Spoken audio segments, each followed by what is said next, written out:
Estamos en contacto telefónico con don Miguel Hugo, secretario adjunto de la Coordinadora Nacional de Derechos Humanos, a quien le agradecemos los minutos que nos da aquí en Radio 1. Muy buenos días, bienvenido a Radio 1. ¿Qué reflexión podemos tener en este Día Internacional de los Derechos Humanos? Bienvenido. Muy buenos días. Mire, el tema es que en 1948 él firmó la Carta de los Derechos Humanos, y a partir de allí se fue generando un conjunto de instrumentos, mecanismos para que los peruanos, los individuos, pudiéramos tener una defensa frente al Estado, porque ese es el sentido claro de los derechos humanos, la defensa del individuo frente al Estado. En nuestro país, lamentablemente, hemos tenido momentos de crisis de derechos humanos, pero que también nos ha permitido avanzar.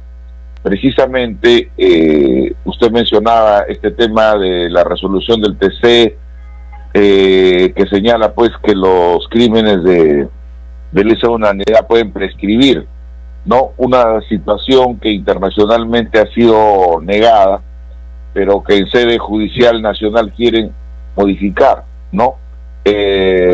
Es decir, el hecho de que exista internacionalmente reconocido que hay delitos que no pueden prescribir por sus características particulares es precisamente un trabajo de derechos humanos.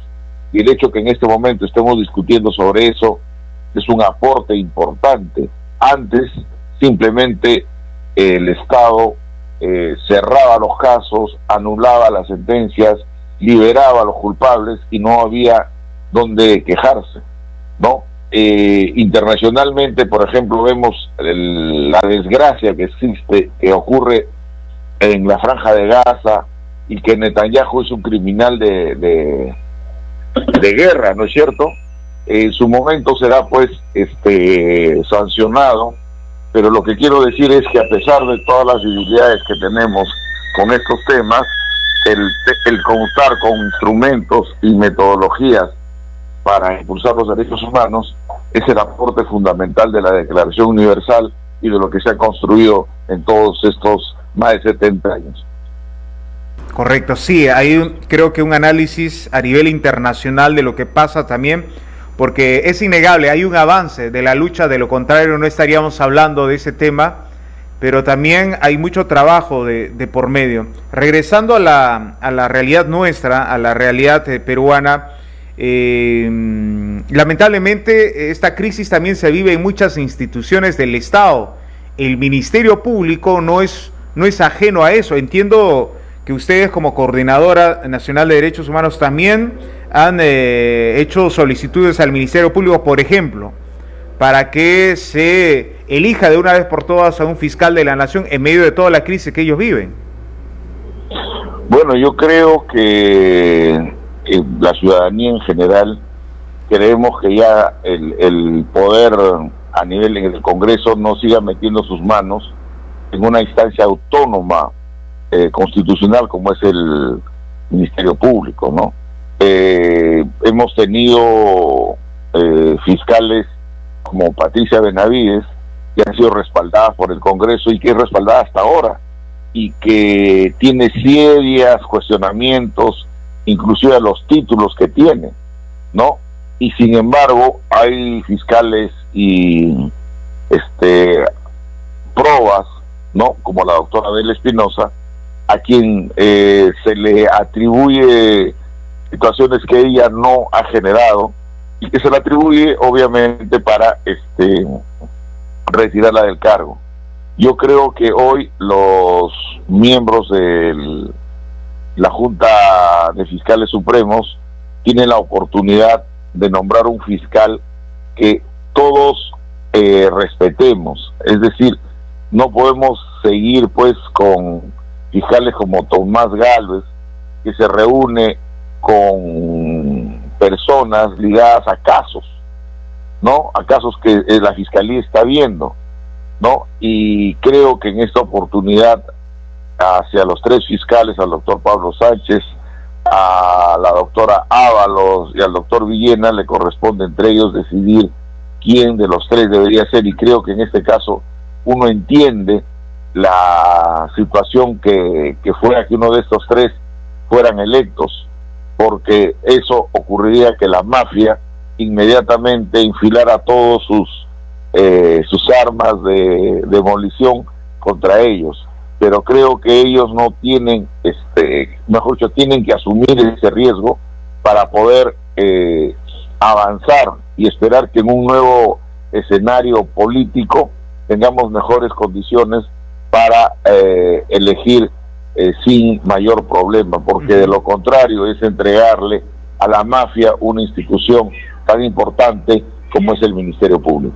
Precisamente el Ministerio Público tiene esa labor de realizar la investigación y luchar justamente para señalar a los culpables de delitos que van desde delitos comunes hasta los más complejos, como el que hemos estado mencionando inicialmente, delitos de lesa humanidad, hechos ocurridos que hasta el momento no hayan justicia.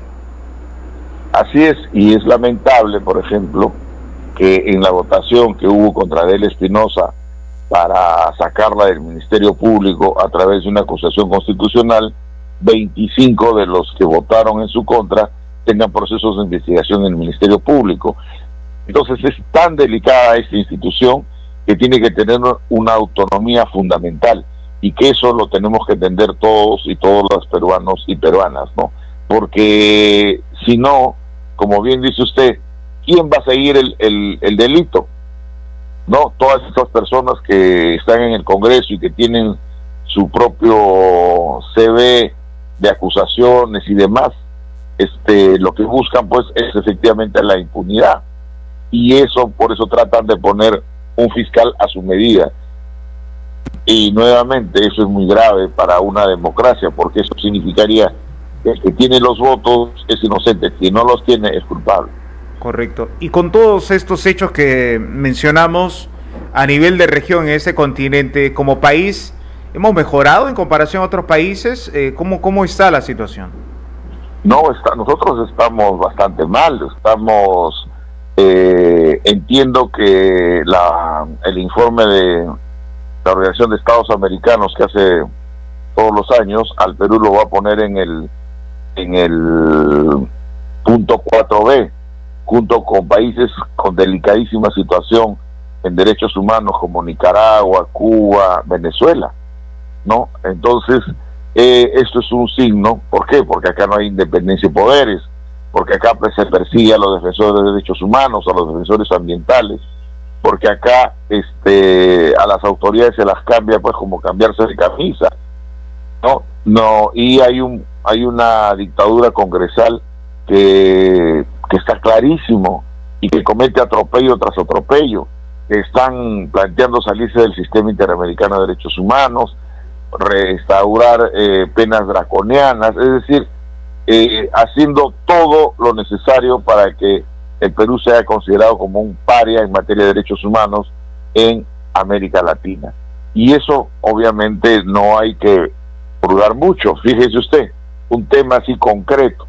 México le ha dado el asilo pues a la señorita Betsy Chávez.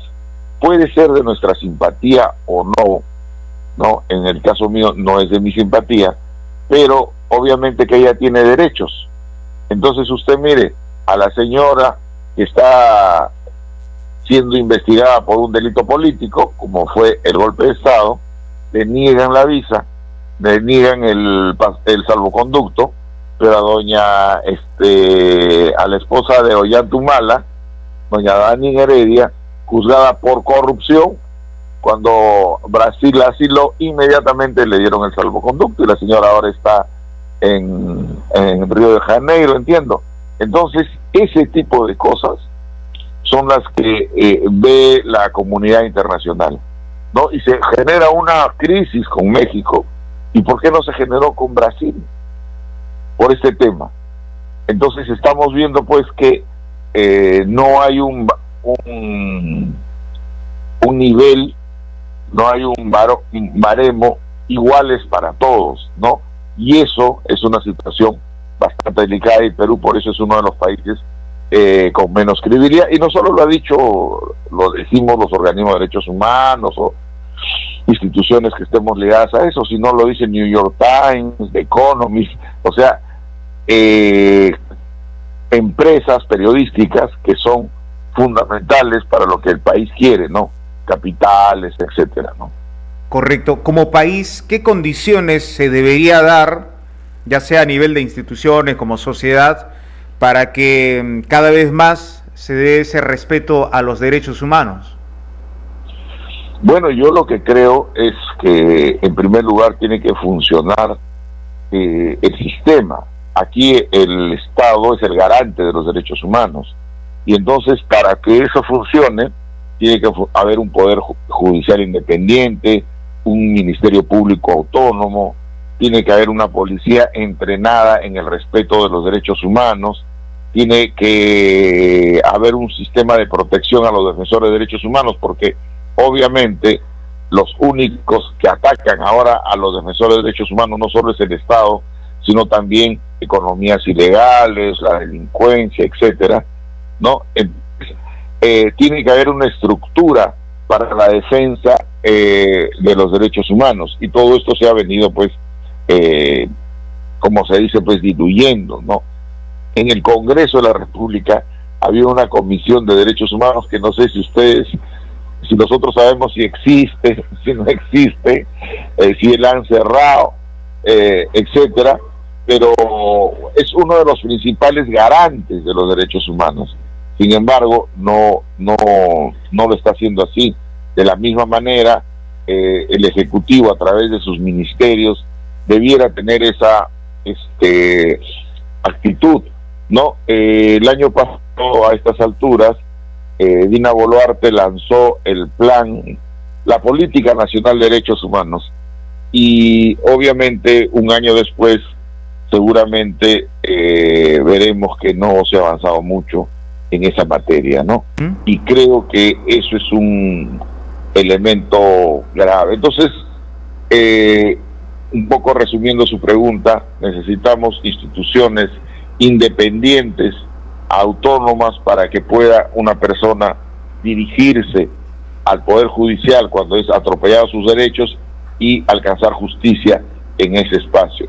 Y que la justicia sea predictible, es decir, no podemos pensar que uno va a ir a un juicio y de repente lo gana y no lo gana. ¿Por qué? Por otras fuerzas que están alrededor del juez, del fiscal, etcétera, ¿no? Correcto. Ahora, para que las instituciones funcionen, como usted lo ha señalado, se requiere esa independencia. Bueno, esa independencia lamentablemente se ve vulnerada por el copamiento de algunos grupos de poder que actualmente se encuentran en el Congreso de la República, en algunos sectores del Ejecutivo. ¿Cómo hacemos para que frente a las próximas elecciones generales, en las cuales vamos a tener que elegir también a las próximas autoridades que ocuparán el Congreso, que ocuparán el Ejecutivo, se pueda recuperar esa independencia a nivel de instituciones? Yo creo que ahora que vaya a votar, vote con criterio, ¿no?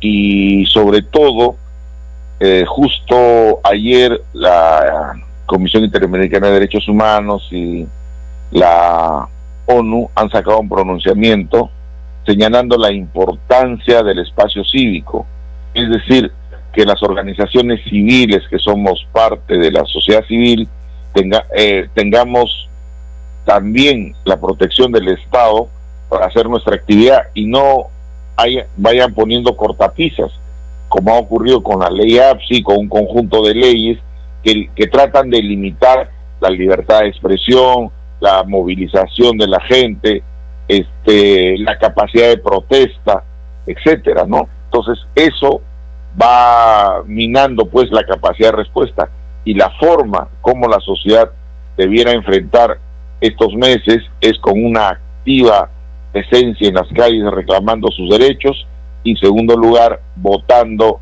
por las organizaciones que deben ser, pues, o sea, en primer lugar yo creo, esto lo digo a título personal, no debe ser ninguna de las que están actualmente en el Congreso, ¿no?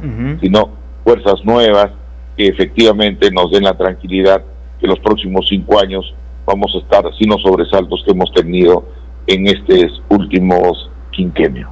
Y hablando solamente del Congreso, ¿no? Porque usted también nos dio un dato muy importante de quienes votaron a favor de la inhabilitación de la ahora fiscal suspendida Delia Espinosa, son congresistas que tienen investigaciones a nivel fiscal, y también dentro de ese grupo encontramos quienes buscan ser reelegidos. O sea, hay que tener siempre presente esos datos.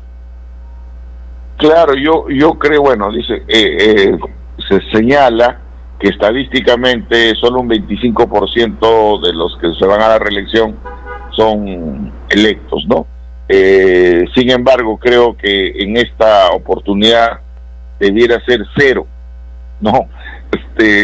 Yo no creo que habrá excepciones honrosas, no quiero decirlas porque seguiría hablando a título personal, pero creo que en su mayoría más de 100, 110, quizás 120 congresistas, ninguno de ellos se merece ir a la reelección por el daño que han hecho que vienen haciendo a la institucionalidad democrática y el copamiento que están haciendo de un conjunto de instituciones como el Tribunal Constitucional, como la Defensoría del Pueblo, como la Junta Nacional de Justicia, inclusive intentaron hacer con lo del BCR, pero claro, hay fuerzas económicas muy fuertes y no lo lograron, pero ese es el intento de estos grupos, y en donde, por ejemplo, Perú Libre, que dice que es un partido de izquierda, está a la cabeza de ese tipo de situaciones. Correcto. Finalmente, como sociedad, ¿qué nos toca a nosotros para luchar por el respeto de los derechos humanos, para luchar por la independencia de las instituciones en nuestro país? Bueno, siendo internacional de los derechos humanos, creo que hay que hacer en primer lugar una reflexión de lo importante que es y sigue siendo los instrumentos, las cartas y el proceso que se inició desde 1948. Y en segundo lugar, ser conscientes de todo esta, voy a utilizar un término juvenil, de esta movida que hay a nivel internacional y nacional de los antiderechos. No, son personas que no creen en los derechos humanos, no creen y creen en todas estas etapas debieran ser regresionados. Estamos con una contrarreforma y a eso es lo que hay que enfrentar. ¿Por qué?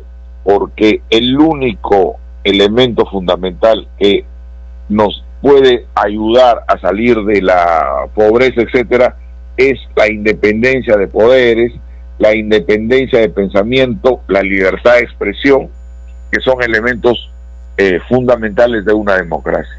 Sin esos elementos, el país va a quedar en la inopia. Hace unas semanas, un congresista de apellido Soto, que creo que es de Huancavelica, pero ha salido por Lima, era de Acción Popular, no sé si seguirá allí, presentó un proyecto de ley para controlar los contenidos en las redes sociales. Ese es el criterio que tienen estos antiderechos, es decir, aquí nada se hace sin mi consentimiento. Y eso es lo que toda la vida los derechos humanos hemos contradecido en la capacidad que tiene el hombre de autorrealizarse, obviamente con respeto a las personas que viven junto a él, respeto también a la naturaleza y a todo lo que hemos ido creando. Correcto. Bueno, en realidad esperemos tener presente siempre este tema. Doctor, muchas gracias por su participación aquí en Radio 1. Muchas gracias a usted, muy buenos días. 8 de la mañana con 42 minutos.